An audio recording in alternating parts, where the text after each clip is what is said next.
بسم اللہ الرحمن الرحیم۔ تغرل کا خاتمہ کرنے اور اس کے لشکریوں کی کافی تعداد کو نیست و نابود کرنے کے بعد سلطان غیاث الدین بلبن اپنے لشکر کے ساتھ پلٹا اور ایک بار پھر اس نے لکھنوتی کا رخ کیا۔ لکھنوتی پہنچ کر اس نے حکم دیا کہ شہر کے بازار کے دونوں جانب پھانسی کے پھندے لٹکا دیے جائیں اور تغرل کے وہ سرکردہ ساتھی، اس کے وہ رشتہ دار، اس کے وہ ہمراہی، اس کے وہ سالار جنہوں نے بغاوت اور سرکشی میں اس کا ساتھ دیا ہے، انہیں گرفتار کر کے موت کے گھاٹ اتار دیا جائے۔ اس شاہی حکم کے جاری ہوتے ہی فوراً اس کی تعمیل کی گئی اور تغرل کے حاشیہ برداروں اور اس کے باغی ساتھیوں کو قتل کر دیا گیا۔ بہت سے مجرموں اور باغیوں کے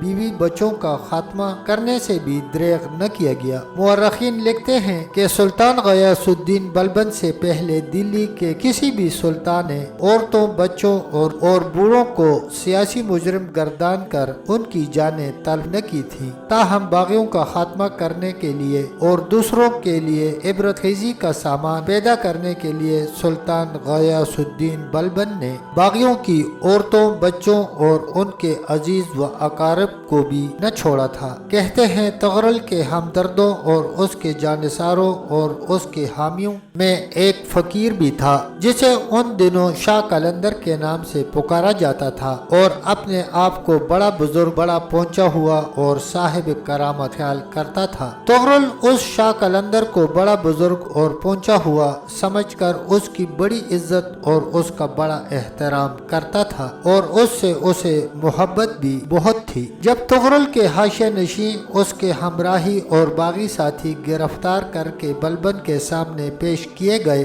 تو ان گرفتار ہونے والوں میں شاہ قلندر بھی شامل تھا۔ شاہ قلندر ایسا عیاش اور ایسا دنیا اور دولت سے محبت کرنے والا نکلا کہ جب اس کے ساتھ دھمکی آمیز رویہ اختیار کیا گیا تو اس نے دیکھا کہ اس کی جان کے لالے پڑ گئے ہیں، تو مورخین کے بقول اس کے پاس لگ بھگ 3 من سونا نکلا تھا۔ سلطان غیاث الدین بلبن نے اس سونے پر قبضہ کر لیا تھا۔ چونکہ شاہ قلندر کے آقا تغرل کے مرنے سے اس کے بھی برے دن آ چکے تھے، لہذا دوسرے لوگوں کے ساتھ اسے بھی موت کے گھاٹ اتار دیا گیا تھا۔ تغرل کے وہ لشکری جو قتل ہونے سے بچ گئے تھے، سلطان غیاث الدین بلبن نے ان کے بارے میں حکم دیا کہ انہیں لشکر کے اندر قیدی کی حیثیت سے رکھا جائے اور دلی لے جا کر وہاں ان کو وہی سزا دی جائے جو اوروں کو یہاں دی گئی ہے، تاکہ راج دہانی کے لوگ بھی اس واقعہ سے عبرت پکڑیں۔ ان سارے واقعات سے فارغ ہونے کے بعد سلطان غیاث الدین بلبن نے لکھنوتی کے لیے کسی حاکم کا انتخاب کرنا چاہا۔ بڑی سوچ و بچار کے بعد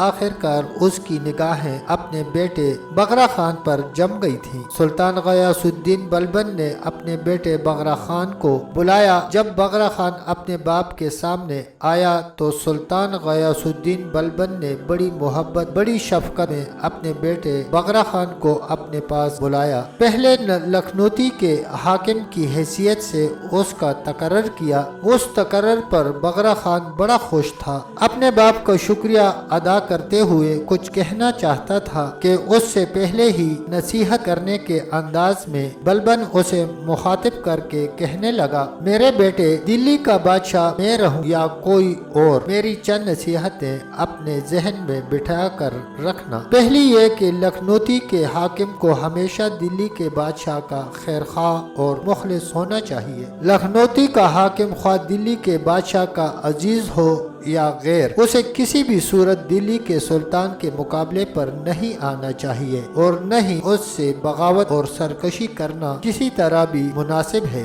اگر بادشاہ دلی کسی وجہ سے لکھنوتی پر لشکر کشی کرے تو لکھنوتی کے حاکم کے لیے یہی مناسب ہے کہ وہ کہیں دور جا کر پناہ گزین ہو، اور جب دلی کا بادشاہ چلا جائے تو حاکم لکھنوتی کو چاہیے کہ وہ واپس آ کر پہلے کی طرح امور سلطنت کو انجام دے۔ دے۔ بیٹے یہ میری پہلی نصیحت ہے اور یہ تمہارے اس وقت بھی کام آئے گی جب میں دلی کا بادشاہ نہ رہوں گا۔ میری دوسری نصیحت یہ ہے کہ ہمیشہ اپنی رعایا سے خراج وصول کرتے ہوئے اور ان سے رقم لیتے ہوئے میانہ روی اختیار کرنا، نہ تو خراج کی رقم اس قدر کم لینا کہ باغیوں اور سرکشوں کو کھل کر کھیلنے کا موقع مل جائے اور وہ سلطنت کے لیے خطرہ ثابت ہوں، اور نہ ہی اتنی رقم لینا کہ رعایا پریشان ہو جائے۔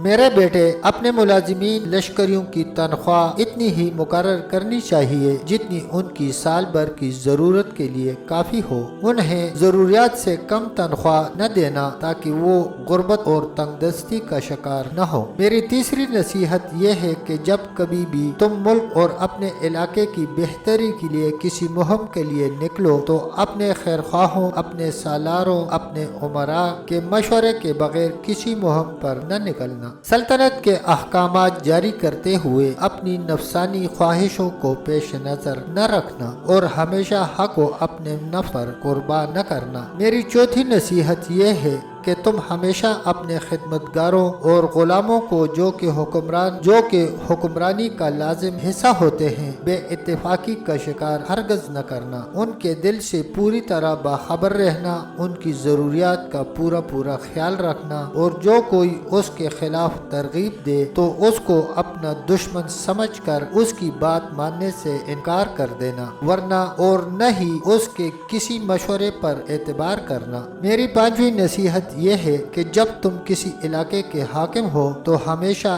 ایسے شخص کی حمایت کرنا جس نے دنیا سے منہ موڑ کر خدا کی ذات پر بھروسہ کیا ہو۔ سلطان غیاث الدین بلبن اپنے بیٹے بغرا خان کو یہ نصیحت دینے اور اسے لکھنوتی کا حاکم مقرر کرنے کے بعد لکھنوتی سے روانہ ہوا اور دلی کا رخ اس نے کیا۔ منزل بمنزل مارتے ہوئے کم و بیش 3 مہینے کے بعد سلطان غیاث الدین بلبن دلی پہنچا۔ دلی پہنچ کر سب سے پہلے وہ دلی کے کوتوال ملک فخر الدین سے ملا، اس لیے کہ لکھنوتی کی طرف روانہ ہونے سے پہلے اس نے مملکت کا کاروبار اور انتظامات سنبھالنے کے لیے ملک فخر الدین ہی کو دلی میں چھوڑا تھا۔ ملک فخر الدین نے سلطان غیاث الدین بلبن کی غیر موجودگی میں حکومت کے بہت پیچیدہ مسائل کا حل انتہائی خوش اسلوبی سے کیا تھا۔ اس کی کارگزاری کو دیکھتے ہوئے سلطان غیاث الدین بلبن نے اسے شاہانہ نوازشات سے مالا مال کر دیا تھا۔ یہ بھی کہا جاتا ہے کہ سلطان غیاث الدین بلبن اپنے کوتوال ملک فخر الدین سے اس قدر خوش ہوا کہ اس نے اپنی عبا اتار کر ملک فخر الدین کو پہنا دی اور اسے اپنا بہترین دوست قرار دیا۔ ملک فخر الدین کے علاوہ دوسرے اطاعت گزار اور فرمانبردار امراء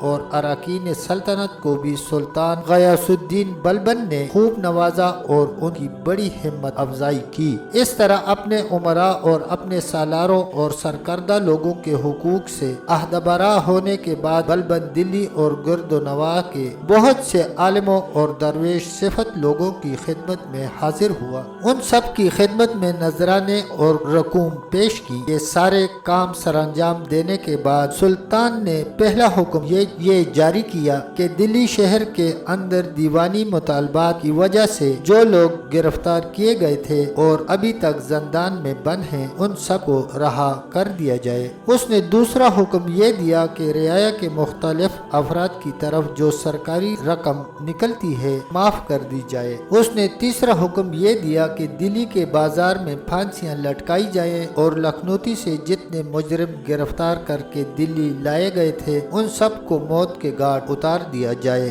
سلطان غیاث الدین کے پہلے سارے احکام کو سن کر لوگ بڑے خوش ہوئے اور بڑی خوشنودی کا اظہار کرتے ہوئے شہر میں خوشیاں منائی گئی تھیں، لیکن سلطان غیاث الدین کے آخری حکم کو سن کر شہر میں ایک طرح سے ہنگامہ برپا ہو گیا تھا، کیونکہ لکھنوتی کے قیدیوں میں بہت سے ایسے قیدی بھی تھے جو دلی شہر کے لوگوں کے رشتہ دار اور عزیز و اقارب تھے۔ چنانچہ اہل شہر اپنے ان عزیزوں اور رشتہ داروں کی ناگہانی موت کی خبر سن کر